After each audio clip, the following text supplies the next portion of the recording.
किस योग के कारण साधारण परिवार में जन्मा व्यक्ति भी मुख्यमंत्री बन जाता है, देश के उच्चस्थ जिम्मेदार संवैधानिक पदों पर रहते हुए जनता की सेवा करता है। मित्रों, आज हम एक ऐसे शख्सियत की बात कर रहे हैं जिन्हें जो उत्तर प्रदेश की राजनीति के पुरोधा कहे जाते थे। साथ में किसान नेता, गरीबों के मसीहा, धरती पुत्र स्वर्गीय श्री मुलायम सिंह यादव जी की कुंडली का विश्लेषण करेंगे। किस योग के कारण उनको इतनी सफलता मिली। उनका प्रारंभिक जीवन काफी संघर्ष से रहा। एक शिक्षक पद में रहते हुए उन्होंने इससे त्याग पत्र दे करके राजनीति में आए और देश के सभी जिम्मेदार पदों पर उत्तर प्रदेश के 3 बार मुख्यमंत्री रहे और केंद्रीय राजनीति में वो देश के रक्षा मंत्री थे। मित्रों, मैं आचार्य नरेंद्र कुमार दीक्षित, नाड़ी ज्योतिष विशेषज्ञ, नाड़ी ज्योतिष टीचर, आज आप लोगों के समक्ष सर्वप्रथम माता भगवती को प्रणाम करते हुए, परम पूज्य गुरुदेव को प्रणाम करते हुए आज की वार्ता का प्रारंभ कर रहा हूँ। सर्वप्रथम मैं स्वर्गीय श्री मुलायम सिंह यादव जी को विनम्र श्रद्धांजलि अर्पित करता हूँ, नमन करता हूँ ऐसे व्यक्तित्व को जिनके किए गए कार्य आज भी लोग याद करते हैं। देखिए, उनकी कुंडली में कौन से ऐसे योग थे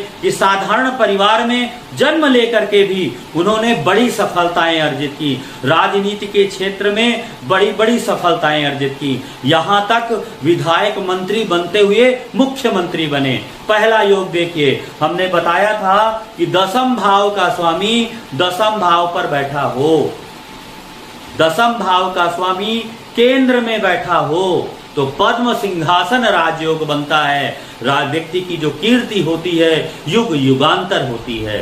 चंद्रमा से नवम भाव का स्वामी केंद्र में बैठा हो तो भी व्यक्ति बड़ा तेजस्वी होता है, उसकी बड़ी ख्याति होती है, राजनीति में सफलता प्राप्त करता है। अगला योग है श्रीनाथ योग। अगर लग्न एक केंद्र का स्वामी त्रिकोण के स्वामी के साथ त्रिकोण में बैठा हो तो भी आपका श्रीनाथ योग बन जाता है। अर्थात लग्न का स्वामी, नवम भाव का स्वामी यदि नवम पर बैठा है, श्रीनाथ योग होता है। संसार का पालन पोषण करने वाला, राजाओं की समान ख्याति वाला, विष्णु के समान पूज्य होता है ऐसा व्यक्तित्व। जिनकी कुंडली में अगर मुख्यमंत्री की दृष्टि से देखना है, देखिए, विधायक बनना, सांसद बनना एक अलग मैटर है और मुख्यमंत्री बनना एक अलग मैटर है। प्रधानमंत्री बनना एक अलग स्थिति कुंडली में होती है। राष्ट्रपति बनना, राज्यपाल बनना, इसकी भी एक अलग स्थिति होती है। अलग अलग थोड़ा थोड़ा अंतर है, उस अंतर के द्वारा हम इसको समझ सकते हैं। आज मैं मुख्यमंत्री की दृष्टि से बता रहा हूं। यदि किसी की कुंडली में सप्तम भाव का स्वामी दसम भाव में बैठा हो, व्यक्ति राजनीति में 100% जाने वाला होता है। सप्तमेश दशमेश का संबंध हो, चतुर्थेश दशमेश का संबंध हो। इसके अलावा यदि आपकी कुंडली में गुरु का संबंध सूर्य और मंगल से हो तो भी आप राजनीति में सफलता अर्जित करने वाले होते हैं। गुरु सूर्य मंगल, शनि बुध शुक्र का संबंध हो, अर्थात इस बात को अगर मैं ऐसे कहूं, शनि का संबंध ज्यादा से ज्यादा कुंडली के ग्रहों से हो तो भी व्यक्ति की ख्याति होती है, व्यक्ति का मान सम्मान होता है, व्यक्ति अपने एक दायरे में, अपने एक परिवेश में बहुत चर्चित, मान्य, ख्यात, पूज्य होता है।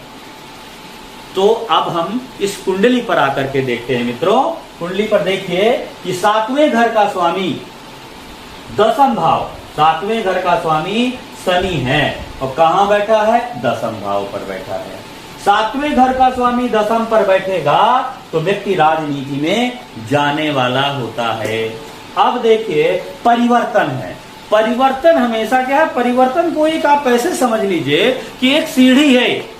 परिवर्तन जब कुंडली में होता है कि वह आप रास्ते में जा रहे हैं और अचानक आपको प्लेन मिल गई। प्लेन में बैठे 1 घंटे में आप अहमदाबाद पहुंच गए। 1 घंटे में आप अहमदाबाद पहुंच, लखनऊ से एक बैठे और 1 घंटे में आप अहमदाबाद पहुंच गए। तो ये क्या हुआ, ये स्थिति हुई कि प्लेन का परिवर्तन का मतलब जीवन में अचानक अकस्मात जब सफलताएं मिलती हैं, जब उच्चता मिलती है, जब व्यक्ति प्रगति करता है, तब उसको कुंडली में परिवर्तन योग होता है। परिवर्तन अक्सर सफलता देता है। कभी कभी परिवर्तन से कुछ चीजें नुकसान भी कुछ चीजों में होता है, लेकिन जब भी सडन आता है, अचानक व्यक्ति बहुत प्रगति कर जाता है, तो वो परिवर्तन के कारण आता है। तो इस कुंडली में देखेंगे कि शनि का मंगल के साथ परिवर्तन है। परिवर्तन से मंगल जाकर के अपने घर पर आ गया, शनि अपने घर पर आ गया। इस कुंडली में दूसरा जो महत्वपूर्ण परिवर्तन के कारण शनि मंगल केतु का योग यहाँ पर बन रहा है। अर्थात यहाँ पर शनि जब आया मकर राशि पर, तो शनि की ताकत और बढ़ गई, शनि यहाँ पर मजबूत हो गया क्योंकि स्वग्रही हो गया, और मंगल अपने घर पर गया तो मंगल स्वग्रही हो गया। अब देखिए बुध वक्री है, बुध आया तो शनि से संबंध बन गया, और शनि के आगे चंद्र गुरु बैठे हुए हैं। शनि वक्री हुआ तो सूर्य बुध शुक्र से संबंध बन गया, अर्थात शनि का लगभग सभी ग्रहों से संबंध बन रहा है। इस योग के कारण उनको जीवन में बड़ी सफलताएं मिली, उच्चता मिली, और उन्होंने एक छोटे से स्तर से राजनीति शुरू की और राजनीति के सर्वोत्तम पायदान पर गए। अब अगला योग यहाँ पर देखेंगे, गुरु का संबंध चंद्रमा से बन रहा है। चंद्र गुरु, गुरु क्या है, नवमेश है, चंद्रमा क्या है, लग्नेश है। लग्नेश नवमेश, एक केंद्र का स्वामी, एक त्रिकोण का स्वामी, दोनों त्रिकोण पर बैठे हैं। श्रीनाथ योग यहाँ पर बन गया। तो श्रीनाथ योग बनने के कारण यहाँ पर योग आ गया। ये व्यक्ति, इस व्यक्ति की जो प्रतिष्ठा होगी, जो प्रसिद्धि होगी, बहुत दूर दूर दूर तक होगी। राजाओं देवता के समान पूज्य होगा, संसार में लोगों की मदद करने वाला, बड़े निर्णय लेने वाला होगा। तो यही कुंडली पर चंद्रमा गुरु का योग भी बन गया। मुख्य देखिए, गुरु का संबंध सूर्य से बन रहा है, परिवर्तन से मंगल भी यहीं पर आ जाता है। मंगल आने के कारण गुरु सूर्य मंगल का संबंध बन गया, शनि बुध शुक्र का भी संबंध बन गया। ये भी राजयोग।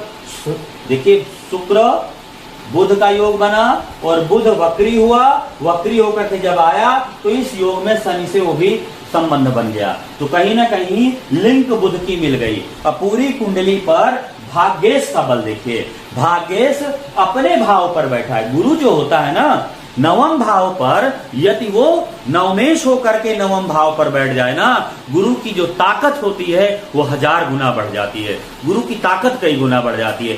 भाग्येश जिस दिन कुंडली को कंट्रोल कर लेता है, जब भाग्येश कुंडली को कंट्रोल कर लेता है, तब व्यक्ति असाधारण उन्नति करने वाला होता है। गुरु जो नवम भाव जो होता है वो जन्म जन्मांतर के संचित कर्मों का होता है, और जन्म जन्मांतर के अगर कर्म पर वहां पर गुरु स्वाग्रही उच्च का नवमेश होकर के, नवम भाव का स्वामी नवमेश, वो भी गुरु यदि नवम का स्वामी बन करके वो उसी नवम भाव पे बैठ जाए तो फिर गुरु की ताकत कई गुना बढ़ जाती है। इस वजह से भाग्येश से कंट्रोल हो गई ये कुंडली। इसके कारण भी आप कह सकते हैं इस व्यक्ति इनको अपने जीवन काल में असाधारण सफलताएं मिली। जिस जिस क्षेत्र पर उन्होंने कार्य किया उस क्षेत्र में इनको, राजनीति के क्षेत्र में हमेशा आगे से बढ़ करके सफलताएं मिली। यही योग इनकी कुंडली में महत्वपूर्ण। देखिए राजा जो होता है ना, वो देवता के तुल्य होता है, और राजा अगर आपको बनना है ना, तो आपकी कुंडली पर सूर्य की स्थिति अच्छी होनी चाहिए। विशेषकर सूर्य का संबंध गुरु और मंगल से होना ही चाहिए, तभी आप राज्य पद को प्राप्त कर सकते हैं। और इसके अलावा उसका शनि बुध शुक्र का संबंध बन जाए, क्योंकि शनि बुध शुक्र जो होता है वो अर्थ त्रिकोण होता है। तो धर्म त्रिकोण और अर्थ त्रिकोण के ग्रह जब एक दूसरे से युति के समान आ जाते हैं, शनि का संबंध लगभग सभी ग्रहों से हो जाता है, व्यक्ति बहुत उन्नति करने वाला होता है। अब एक कमी आप देखेंगे, इन्होंने कार्यकाल पूर्ण नहीं किए। कारण क्या था? ये देखिए शनि और मंगल दोनों राहु केतु के अंडर में हैं, राहु केतु के चक्कर में पड़ गए, जिसकी वजह से हमेशा कमी बनी रही, जिसकी वजह से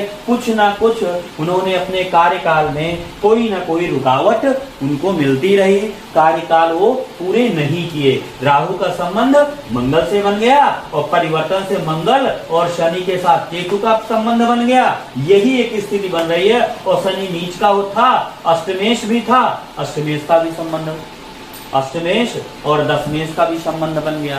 तो ये स्थिति बताती है कि इसी कारण से उनके जीवन में बार बार कुछ रुकावटें भी आई। अब देखिए लगभग 83 वर्ष में उनकी मृत्यु हुई। तो देखिए गुरु का प्रोग्रेशन देखिए, 12 साल गुरु यहाँ पर नवम भाव पर था, जहां पर जन्म लिए, वहां से 12 दूनी 24, 36, 48, 12 पंच 60, 72 के बाद 84 साल तक गुरु यहाँ पर था। ठीक है ना। वर्तमान समय में देखिए शनि को देखिए, शनि 30 साल, 30 दूनी 60, 60 के बाद शनि का संबंध 60 के बाद राहु से हो रहा है। इस समय वर्तमान समय में देखेंगे जो गोचर था शनि का गोचर मकर राशि पर था और गुरु का जो गोचर था, गुरु का गोचर मीन राशि पर वक्री है। तो ये जो शनि है ना, तो शनि और राहु केतु का प्रभाव देखिए, तुला राशि पर केतु है और मेष राशि पर राहु है। इस वजह से ग्रह यहाँ पर आपस में एक दूसरे से फंस रहे हैं, जिसकी वजह से इनकी जो मृत्यु हुई 83 वर्ष में हुई। और पूरा कार्यकाल इन्होंने, इनका अपने जीवन काल में बड़े समाजवादी नेता थे और लोगों के हितों के लिए भी हमेशा संलग्न रहे। इन्हीं शब्दों के साथ मैं अपनी वाणी को विराम देता हूं और नेताजी को विनम्र श्रद्धांजलि देता हूं।